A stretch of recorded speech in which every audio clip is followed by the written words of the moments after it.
অরিন্দমের বাবা মারা গেছেন ৭ দিন হল। শ্রাদ্ধশান্তির সব চুকে গেলেও বাবার একটা অদ্ভুত শেষ ইচ্ছা বাকি ছিল। মৃত্যুর আগে তিনি অরিন্দমকে বলেছিলেন, আমার মৃত্যুর ঠিক ১৩ দিনের মাথায় অমাবস্যার রাতে শ্মশানঘাটের উল্টো দিকের ওই ভাঙা শিবমন্দিরে একটা প্রদীপ জ্বালিয়ে আসবি, একা যাবি, আর মাঝ নদীতে থাকাকালীন কোনো দিন পিছন ফিরে তাকাবি না। অরিন্দম যুক্তিবাদী ছেলে, এসব কুসংস্কারে বিশ্বাস করে না। কিন্তু বাবার শেষ ইচ্ছা মনটা মানছিল না।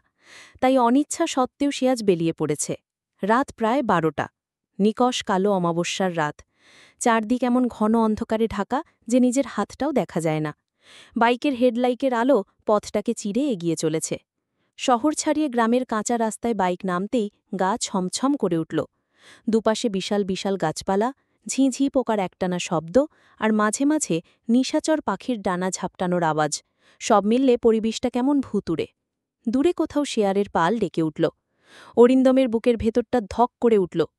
শ্মশানঘাটের কাছাকাছি আসতেই বাতাসে একটা অদ্ভুত গন্ধ পেল সে। পোড়া কাঠ, ঘি আর কেমন যেন একটা মিষ্টি পচা গন্ধ মিলেমিশে একাকার। বাইকটা একটা পুরনো বটগাছের নিচে রেখে সে ঘাটের দিকে এগোল। ঘাটে কোনো জনমনীষী নেই। দুটো চিতা তখনও ধিকি ধিকি করে জ্বলছে, তবে আগুন প্রায় নিভে এসেছে। ছাইয়ের স্তূপ থেকে হালকা ধোঁয়া উঠছে। নদীর কালো জল অন্ধকারে স্থির হয়ে আছে, যেন বিশাল কালো অজগর ঘুমিয়ে রয়েছে।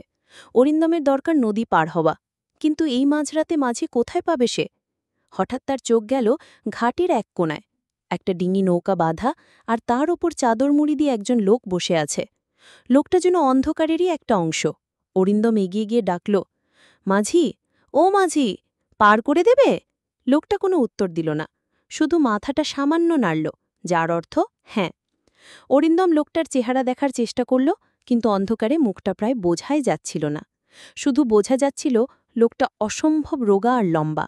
তার হাতের আঙুলগুলো নৌকার বৈঠার ওপর এমনভাবে রাখা যেন শুকনো গাছের ডাল। ওপারে যাব, ভাঙা শিব মন্দিরে, ভাড়া কত লাগবে? অরিন্দম পকেট থেকে মানিব্যাগ বের করতে করতে বলল। মাঝি এবারও কথা বলল না, শুধু তার লম্বা একটা আঙুল তুলে ইশারায় নৌকায় উঠতে বলল। অরিন্দমের অস্বস্তি হচ্ছিল, কিন্তু উপায় নেই। সে সাবধানে নৌকায় উঠে বসল। মাঝি দড়ি খুলে বৈঠা হাতে তুলে নিল। নৌকাটা নিঃশব্দে জলের ওপর দিয়ে এগোতে শুরু করল। কোনো শব্দ নেই, শুধু বৈঠার জলকাটার ছপছপ আওয়াজ। চারদিক এমন নিস্তব্ধতা যে নিজের হৃৎপিণ্ডের শব্দেও কানে বাজছে।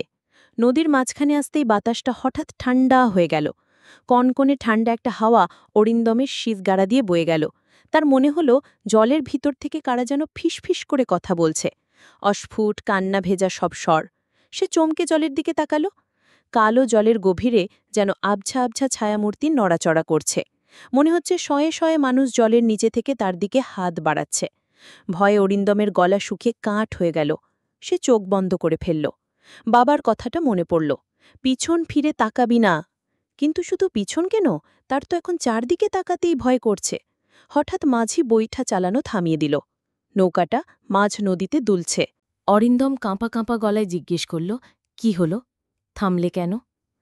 মাঝি এবার প্রথমবার মুখ খুলল। তার গলাটা এতটাই কর্কশ আর গভীর, যেন কোনো পাতাল পুরী থেকে উঠে আসছে। সে বলল, ভাড়া।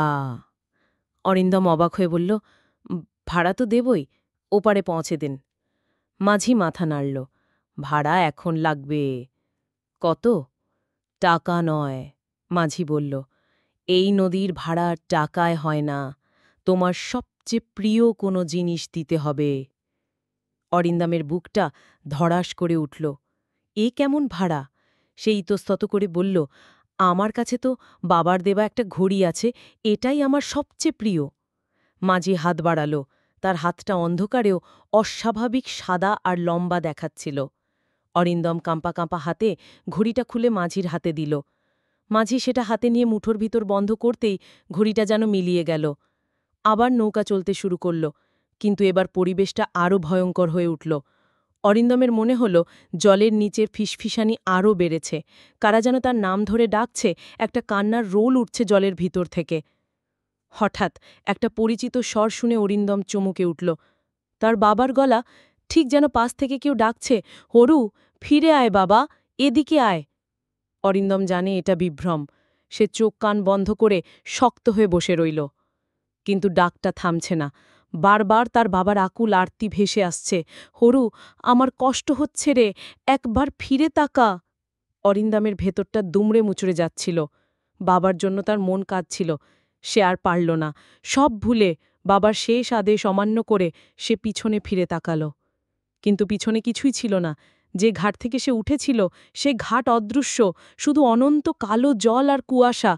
কোনো কুলকিনারা নেই। ভয়ে অরিন্দমের নিঃশ্বাস বন্ধ হয়ে যাবার জোগাড়। সে সামনে তাকালো মাঝির দিকে, আর যা দেখল তাতে তার আত্মা খাঁচা ছাড়া হয়ে গেল। মাঝির মুখে কোনো চামড়া নেই, খুলির দুটো ফাঁকা কোটরের ভিতর দুটো নীলচে আগুন জ্বলছে, চোয়ালের দাঁতগুলো বেরিয়ে পড়েছে এক বিভৎস হাসিতে। তার পরনের চাদরটা খসে পড়েছে, ধ্রড়ো পড়েছে পাঁজরের হাড়। এ কোনো মানুষ নয়, এ এক জীবন্ত কঙ্কাল। নৌকাটাও আর নৌকা নেই, সেটা পচে যাওয়া কাঠের একটা কফিন, যার ভিতর থেকে পচা জলের গন্ধ আসছে। আর জলের নিচে যে ছায়ামূর্তিগুলো সে দেখেছিল, তারা এখন স্পষ্ট, শত শত অতৃপ্ত আত্মা, যাদের শরীর ফুলে ঢোল, চোখগুলো কোটর থেকে বেরিয়ে এসেছে। তারা কফিনটাকে ঘিলে ধরেছে আর অরিন্দমের দিকে তাদের পচা মাংসহীন হাতগুলো বাড়িয়ে দিচ্ছে। অরিন্দমের গলা দিয়ে কোনো স্বর বেরোল না, সে পাথরের মতো জমে গেছে। কঙ্কার মাঝিটা খ্যাক খ্যাক করে হেসে উঠল, সেই হাসি যেন রাতের নিস্তব্ধতাকে চিরে খান খান করে দিল। সে বলল, এই বৈতরণী পার হতে এসে কেউ পিছন ফিরে তাকায় না। যারা তাকায় তারা আর ফেরে না। তোর বাবাও ফিরেছিল, তাই তোকে ডেকেছে। অরিন্দম বিস্ফারিত চোখে দেখল জলের নিচের আত্মাগুলোর মধ্যে একটা মুখ খুব চেনা, তার বাবার মুখ। কিন্তু সেই মুখে কিসের যন্ত্রণা, কিসের আকুতি? মাঝি বলল, তোর বাবা চেয়েছিল তুই যেন এই ভুল না করিস, কিন্তু মায়ার টান বড় কঠিন। এখন তুইও আমাদের একজন, এই নদীতেই তোর ঠাঁই হবে। চল, নতুন যাত্রীদের পার করতে হবে। মাঝির কঙ্কালের হাতটা অরিন্দমের কাঁধের ওপর নেমে এলো, সেই স্পর্শ বরফের চেয়েও ঠান্ডা। অরিন্দমের শরীরটা ধীরে ধীরে অবশ হয়ে আসতে লাগল, তার চোখের সামনের পৃথিবীটা ঝাপসা হয়ে গেল। শেষবারের মতো সে দেখল কঙ্কাল মাঝিটা তার দিকে তাকিয়ে হাসছে, আর জলের নিচের আত্মারা তাকে টেনে ধরছে অতল অন্ধকারের দিকে। গল্পটি ভালো লাগলে চ্যানেলটি সাবস্ক্রাইব করবেন। পরদিন সকালে গ্রামের লোকেরা শ্মশানঘাটে একটা বাইক পড়ে থাকতে দেখল। ছেলেটা কোথায় গেল কেউ জানে না।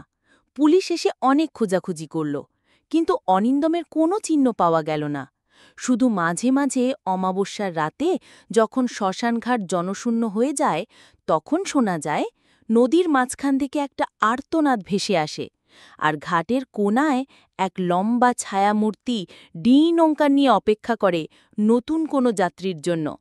যে যাত্রী ভাড়া হিসেবে শুধু তার সবচেয়ে প্রিয় জিনিসটাই দেবে না, দেবে তার নিজের আত্মাকেও।